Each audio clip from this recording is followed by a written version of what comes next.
right. Hi everyone. Happy Music Money Monday. In today's episode, I am going to cover Spotify's royalty payout changes for 2024 and also Deezer's new streaming model. So let's get into it. Okay, so it has been confirmed that starting in first quarter 2024, Spotify will be making changes to its royalty payout method, and Deezer has already started making changes to its streaming model. These changes are supposed to be more artist-centered, artist-centric, but these changes are also being pushed by the major labels, so let's just be real. They really just mean more label-centered, but even with that, they actually are more artist-centered than the current model. So starting with Spotify, it will be implementing 3 changes to its royalty payout model starting in 2024. First, they will now have a requirement of 1,000 minimum annual streams per song to pay out royalties for that song. So currently, as long as a song is played for over 30 seconds, then it generates royalties. Now, if that song has not been streamed at least 1,000 times that year, then Spotify will not pay out royalties to you. The second change has to do with fraudulent activity. Spotify is now going to penalize distributors and labels whenever they detect fraudulent streams on a song. So currently they just remove the song from Spotify if they detect fake streams, but now they will also fine the label or distributor who has uploaded that song to Spotify, which we already know if that happens, then the digital distributors and labels are just going to pass that fine onto the artist. And the third change has to do with the non-music tracks that are on Spotify, which are like the white noise, nature sounds, raindrop audio. Currently, these tracks get paid out the same as the music songs. So now Spotify will require a much longer playtime for those non-music tracks to generate royalties.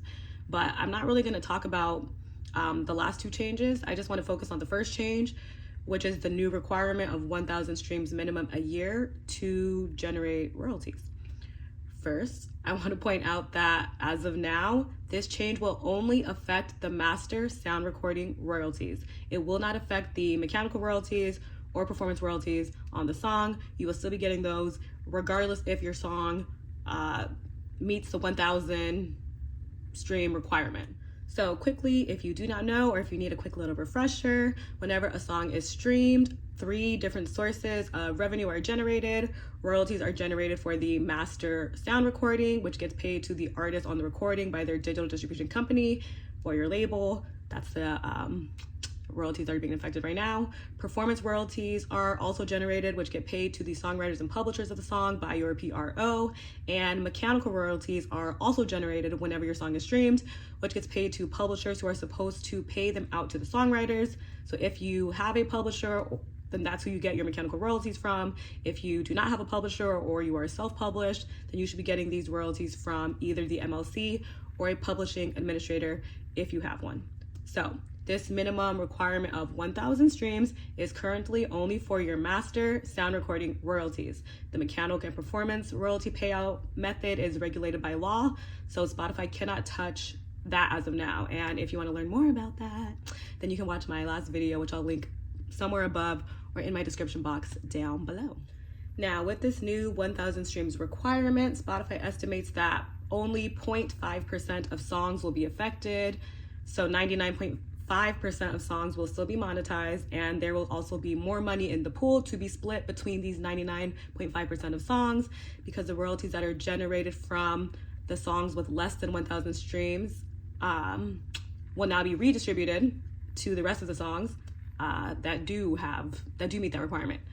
So although this is a good thing, I do still have some concerns with this. One of them being that the 1,000 streams are required per track and per year, because let's just say, for example, that one of your albums has 10 songs on it, with each song having around 800 streams each. None of those songs would technically meet the requirement.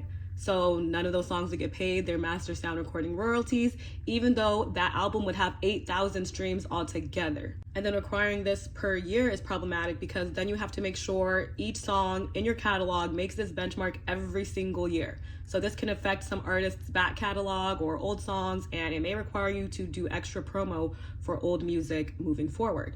Now, this requirement should not be difficult for a lot of artists to meet. Majority of you should be able to meet this threshold. However, since this source of royalties isn't regulated by law similarly to mechanical and performance royalties, who's to say that Spotify might up the minimum and make it 2,000 streams required, or 5,000 or 10,000 per song per year?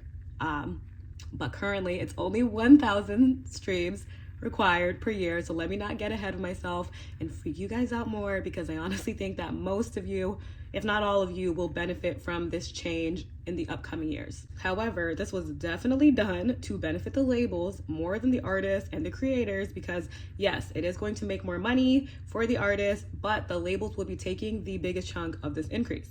You see, the songs that generate the bulk of the royalties in the pool are from artists signed to labels, which is no surprise. Now, as I mentioned earlier, when a song is streamed, 3 sources of royalties are generated. Actually, let me put up a graphic, because that is going to help me better paint this picture for you guys. So this graphic shows an estimate of how royalties are currently paid out for 1 million streams on Spotify. Disclaimer, this is just an estimate. So the amounts change every quarter depending on how many songs on Spotify generate royalties that quarter and how much money Spotify even makes that quarter. So do not, and I repeat, do not use this as your Bible for calculating Spotify royalties. But for illustrative purposes, we're going to stick with this graphic. So yes, if you look at the graphic, you see that around $7,000 has been generated altogether. Around $600 of that would get paid out in performance royalties. Around $500 would get paid out in mechanical royalties, and a whopping $4,000 would get paid out in master sound recording royalties, and Spotify would keep the remaining $2K. So you see that the master sound recording gets the bulk of the royalties. And not only does it get the bulk, it gets split between less people than the mechanical and performance royalties, because the mechanical and performance royalties get split between all of the songwriters and publishers on a song, which there's normally multiple songwriters and publishers on a song. Whereas the master royalties only go to the master recording owner, which typically labels own the master recording. Not even the artist, typically labels do. Now, labels don't keep all of that money, because typically in a record deal, it requires the label to pay to the artist 12 to 25% of that money. But again, that's only if they have recouped all the label's costs, advances, expenses, and fees. So as you can see, the bulk of the money from these changes that will be increased through Spotify's new payout model will be going to the labels. But I swear I am not trying to be a negative Nancy, y'all. I'm just trying to be realistic and honest with you guys.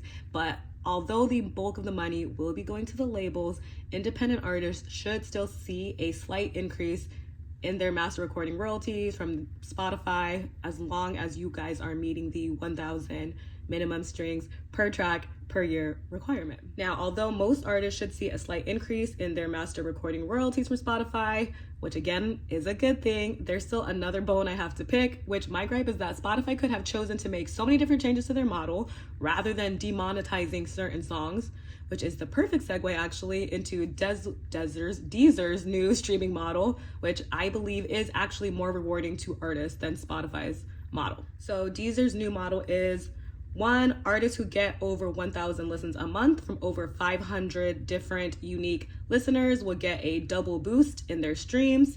And then this double boost will double again if the listener actively searched for your song rather than the algorithm giving it to a listener.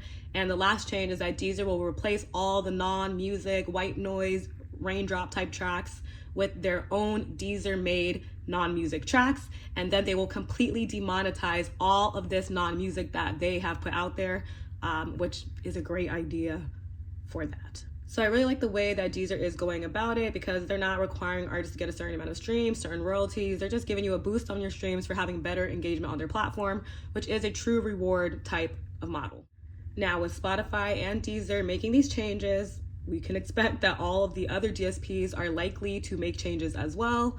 With that being said, I would advise you artists, songwriters, producers, music creators to start playing around with new ways to monetize your music, where you maintain all or most of the money that is generated and have that money paid directly to you. There are a lot, and I mean a lot, of new AI, blockchain, tech, Web3 music platforms popping up, and you'll start seeing more pop up in time.